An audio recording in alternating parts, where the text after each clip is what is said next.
안녕하세요. 박영환 목사와 함께하는 5분 설교 시작합니다.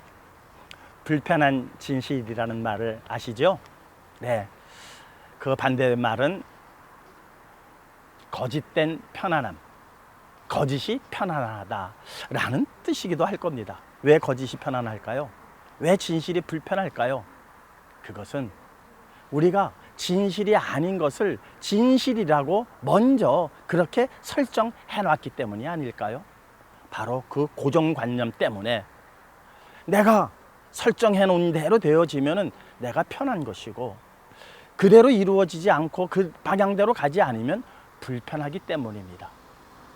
진실이고 거짓이고 상관이 없습니다. 내가 어떻게 설정해 놨느냐가 문제인 것이죠.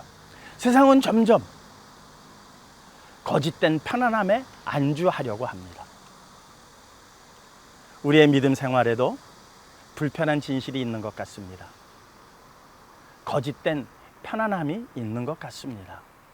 대표적인 게 우리 예수님의 모습입니다. 우리 예수님의 모습, 여러분들은 어떻게 그리고 있습니까? 레오나르도 다빈치가 그린 그 서구적인 이목구비가 뚜렷하고 파란 눈을 갖고 금발을 한 인자한 모습의 예수님의 모습이 우리 머릿속에는 이미 박혀 있는 것 같습니다. 그러나 이사야 선지자는 그렇게 예수님의 모습을 표현하지 않았습니다. 그분은 볼품도 없고 정말 그분의 모습 속에는 흠모할 모습이 없다라고 이사야서는 우리에게 알려주고 있습니다. 그럼에도 우리는 자꾸 그 모습을 받아들이려 하지 않고 레오나르도 다빈치가 그린 그 인자하시고 이목구비가 좋으신 그 훈남의 모습을 자꾸 머릿속에 그리고 있습니다. 다시 오실 예수님은 이사야가 예언한 그 모습도 아니고 레오나르도 다빈치가 그렇게 그려낸 그 모습도 아닙니다. 마태복음 17장에는 변형된 모습을 우리에게 알려주고 있습니다. 변화산에서 그의 모습이 변하여 해처럼 빛났더라, 이렇게 기록하고 있습니다. 그 모습을 본 요한은 밤무라하는 섬에서 환상 가운데 예수님을 봤을 때 단번에 알아봤습니다.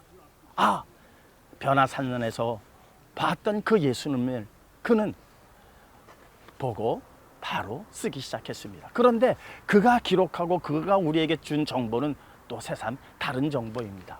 그의 눈은 불꽃 같고 그의 발은 불에 연단한 주석과 같고 그의 입에서는 날선 검이 나오더라 라고 표현하고 있으니, 이 모습을 화가들이 그린다면 어떻게 표현할까 궁금하기도 합니다. 어떠한 형상을, 모습을 그리기보다는 뜻을 이해해야 되지 않을까요? 그의 눈이 불꽃 같고 라고 하는 말씀은 무엇입니까? 그분 앞에서 우리는 숨길 게 없다는 겁니다. 우리의 모든 거짓과 유산된 것들이 다 드러나고 만다는 겁니다. 그러니 주님 앞에서 우리가 어떤 삶을 살아야 하는가를 생각하게 하는 말씀이지, 그분의 모습이 막 눈에서 불이 나온다라고 하는 그러한 모습은 결코 아닙니다. 그분의 발은 풀무불에 단련한 주석 같다고 그랬습니다. 놋재단을 의미합니다. 놋재단의 의미는 무엇입니까? 속죄제를 드리는 곳입니다. 그분의 속죄함으로 인해서 우리가 구원, 그분의 희생으로 말미암아 우리가 구원을 받았음을, 그것을 근거로 해서 그분이 이 세상에 오신다는 그러한 뜻이겠죠.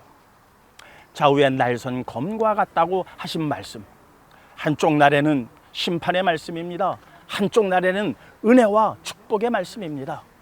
우리는 어떤 날에 해당되어야 하는 삶을 살아야 할까요? 심판의 그 칼날에 서서는 안 되겠습니다. 불꽃 같은 그 눈 앞에서 우리가 항상 주님의 말씀에 따르고자 하는 진실된 모습으로 은혜의 말씀, 축복의 말씀, 그 칼날에 서서 하나님께서 주시는 그 놀라운 복들을 다 받으시기를 주님의 이름으로 축원합니다. 감사합니다.